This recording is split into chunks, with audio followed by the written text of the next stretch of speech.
Well, hello and welcome to On Second Street, where today we're going to be talking about abuse in the healthcare system. Yes, it's well known that right across the country we have a system in crisis. Patients are waiting long times for surgery at emergency rooms and so forth. And so the system is already stretched really thin, but some research by our think tank has actually found that there's examples of what looks to be abuse of the healthcare system. So today we're going to be talking about it with our research director, Bacchus Barua, who joins me from British Columbia. Bacchus, thank you for taking a few minutes to talk with us today. I wonder if you could maybe just start off by walking us through some of the abuse in terms of the research that looked into a high number of appointments with general practitioners in a single year. Well, thanks for having me on the show, Colin. I always say I hope I can come with some better news, but today is not quite that day.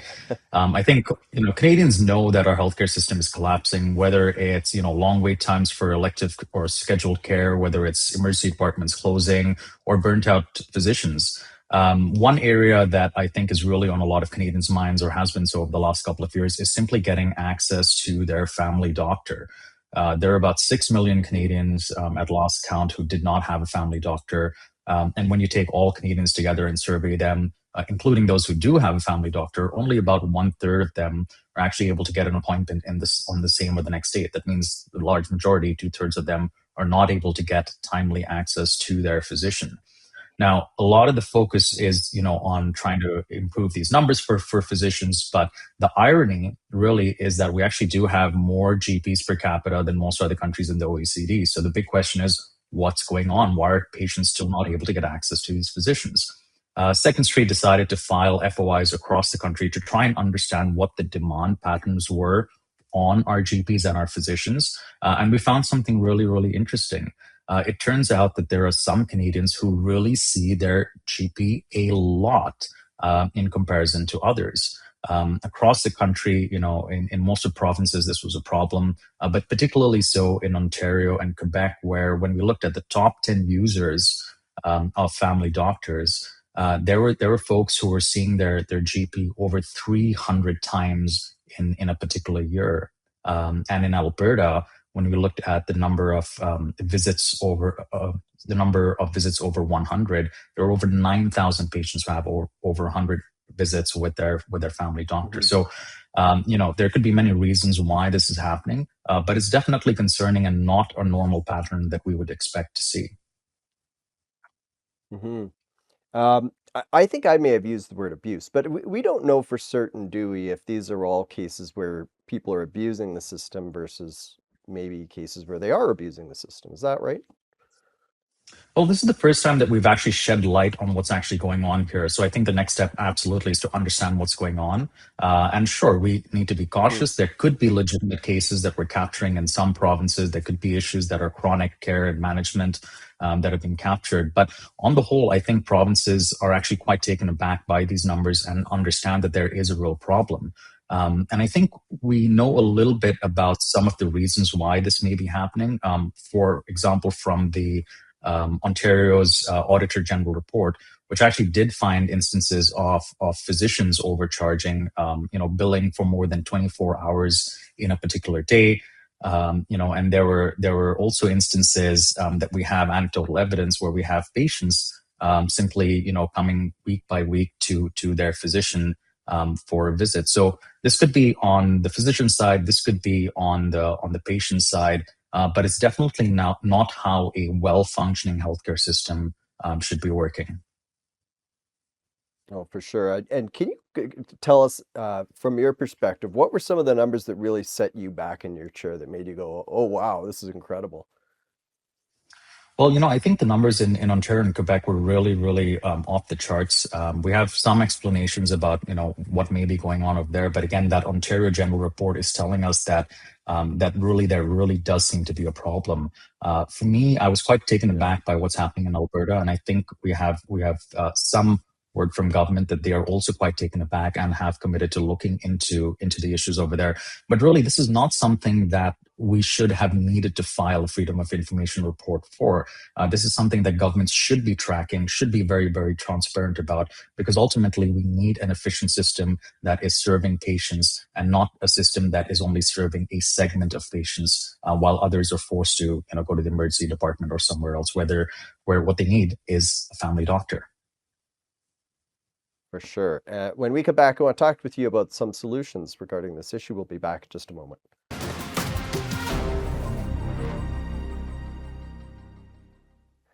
And we're back on 2nd Street talking about abuse in the healthcare system, chatting with my colleague Bacchus Barua, who's the research director at secondstreet.org. Bacchus, before the break, you walked us through some of the numbers and what's going on in that. One of the cases that really put me back in my seat was from Quebec, where the government provided data indicating that one patient had 362 appointments in a single year with a general practitioner. Now, this was shocking because I was thinking, well, what days would they actually take off? You got to figure like maybe Christmas, Super Bowl, I don't know, Easter. It's not clear to me what, but that's a crazy number. What can we do on the patient side when it comes to just getting people to be more responsible with how often they're having appointments in the medical system? Yeah, absolutely. What's going on in Quebec and Ontario with patients with over 300 appointments in each of those provinces is really, really off the charts. I think the most Yeah, straightforward response is unfortunately going to be the response that's going to be the least politically palatable, and it's user fees and yeah. co-payments. These are basically small charges or payments that patients are expected to make when they go see their physician. It could be $10, $40, or 1% of the cost of treatment. And that's actually completely normal when you look at other countries with universal healthcare. When you look at countries like Switzerland, Sweden, Australia, Germany, they all have some form of co-payments at some point in the system. It's only Canada that's kind of chosen this approach where it really sees this as taboo, which is unfortunate.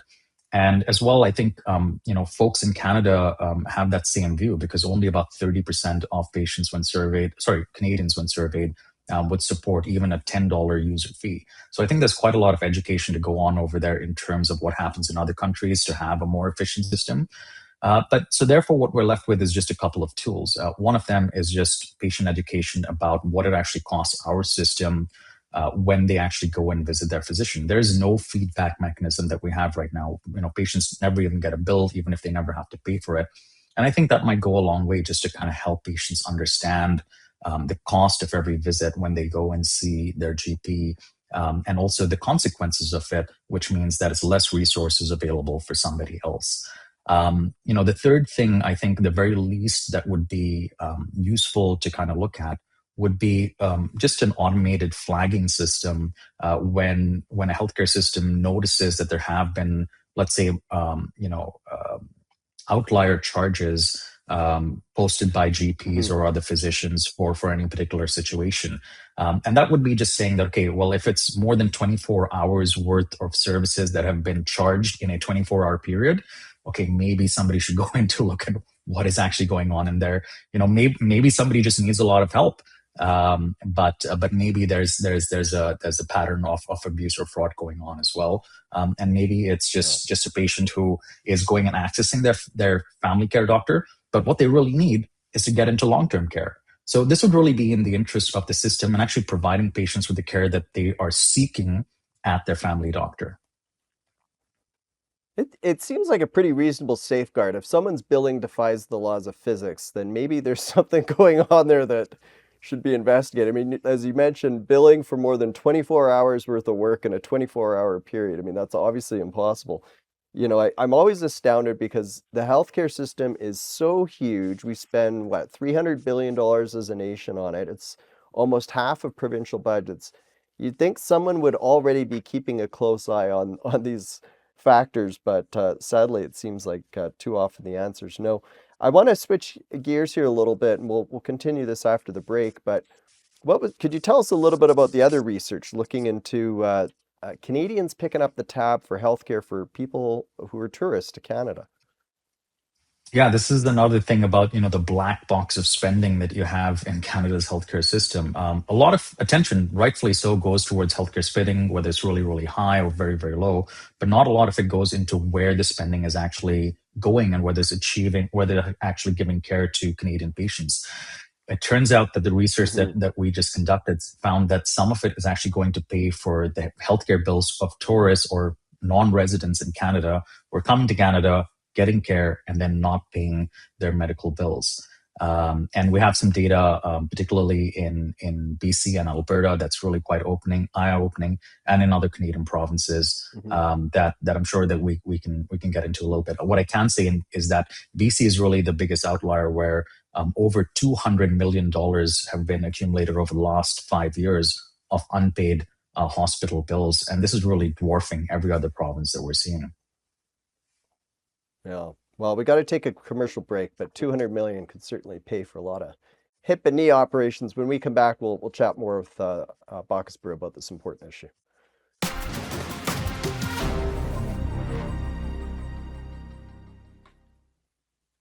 And we're back on 2nd Street chatting with Bacchus Barua about abuse in the healthcare system. Bacchus, before the break, we were chatting just a little bit about this issue of people coming to Canada, getting healthcare services, being handed a bill, and basically not paying the bill, stiffing Canadian taxpayers with these costs. You talked a little bit about British Columbia. Could you tell us a little bit about some of the other numbers in different parts of the country? That's right. And I sped through that a little bit, but I did want to qualify what's being done over here. We filed FOIs, freedom of information requests across the country to Hmm. just understand the costs accumulated by non-residents who came, received care in Canada, and didn't pay their bills. In BC, across Yeah. about 5 years, that's amounted to about $200 million. In Alberta, it's about $92 million. And in Manitoba and in Atlantic Canada, each, it's about $40 million each. So we're seeing this pattern, across the country, but certainly it seems to be a much larger problem in British Columbia compared to other countries.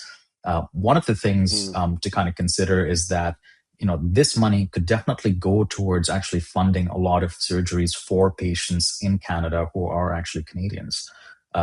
Just taking British Columbia as an example, which seems to have this as the largest issue. It's estimated that about 21,000 hip replacement operations could be done with the money that hospitals have essentially had to write off as losses. And I had a quick look at the wait times and the cases waiting in BC, and that would completely eliminate the cases waiting for hip replacements in BC. So this is really a situation where the money that should have been there and available for Canadians has been diverted towards folks who are non-residents and have not paid their hospital bills. Yeah. Well, I don't think too many people would disagree that those dollars would have been better spent helping people that actually paid for the system. When you think about this issue, and I mean, you've been working on healthcare reform and studying the system for many, many years. Is your sense that this is a new problem, or is it just something that's been going on for a long time? It's really hard to tell because this is the first time that this information has come to light.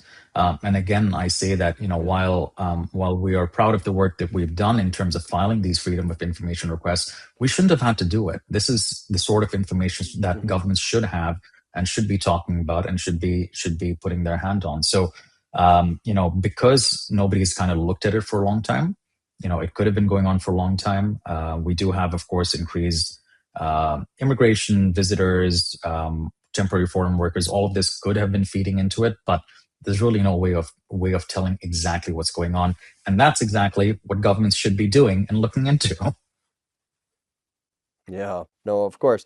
Let's talk about solutions. I mean, you're talking about what they should have been doing. What if the minister, health minister in any of these provinces calls you up and says, "Hey, what should we do about this problem?" What's your advice to them? Well, we always want to make sure that we want to have some sort of a compassionate outlook towards these things. But at the same time, part of being Mhm. compassionate is also making sure that people are being responsible about the decisions that they're making and being informed about it. So I think there are sort of three different routes that different ministers could go with. The first would be sort of the toughest route, but I think is still fair, which would be saying that if somebody is a non-resident and they do not have insurance, then they need to pay upfront before they receive healthcare services. Certainly, if it's anything except an Mhm. absolute life-saving emergency, I think that would be fair. The second policy tool which could be used is something that's found all over the world, which is simply require folks who are visiting Canada to have adequate medical insurance before they visit. That might sound Yeah. out there for Canada right now, but it's actually very commonly employed throughout the European Union in order to get something like a Schengen visa for visitors of certain countries where those countries don't really have strong health insurance. So it's a very common feature, could easily be applied in Canada. And then the third is, I would say at the very least, I think what should be done is to say that, okay, you get one strike, but you are not permitted to re-enter Canada unless you pay that medical bill. And I think that that's probably the very Yeah. least that can be done in this situation. Yeah, certainly makes a lot of sense. We've talked about some big problems. Obviously, there's huge issues right across the country. When we come back, I want to get your sense, Bacchus, on sort of some of the changes that we're seeing, some of the positive, some of the negative. We'll be back in just a moment.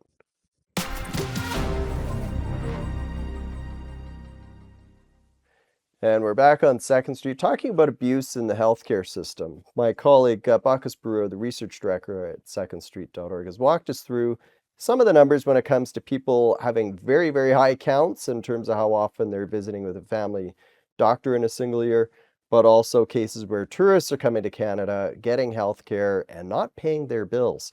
So these are a couple examples, Bacchus, but I wonder if you could maybe, I'll ask you to step back. These wouldn't be the only possible types. I mean, we could have healthcare providers abusing the system too, like suppliers in that, maybe unions, other entities that are involved in the big healthcare system in this country. So when you stand back and think about the whole thing and everything you've seen and studied over the years, how much abuse do you think there actually is in the system? Like how many resources are getting drawn away for reasons that they shouldn't be versus, actually being used to help patients? That's a great question, Colin, that I don't have a direct answer for, but I can tell you what my speculation is based on data that we see. We know that Canada Yeah. has a healthcare system that generally costs much more than other comparable healthcare systems across the OECD.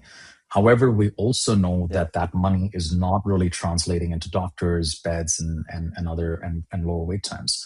So we know for a fact that this Mhm. money is not translating, which means that there's likely abuse, wastage on administration, and other factors that are not going into frontline care. The things that we're doing over here in terms of filing FOIs, that is like should be standard that every single government should be doing because it's in their interest to understand where the money is going, and it's in patients' interest to Yeah. understand where the money is going. Yeah. Well, they have the data. They don't have to pay for it. They charge us for this information. I mean, that's the crazy thing. They can get the data, look at it. They can see exactly what's going on behind the scenes with these numbers, but it seems like they're just not doing enough of that.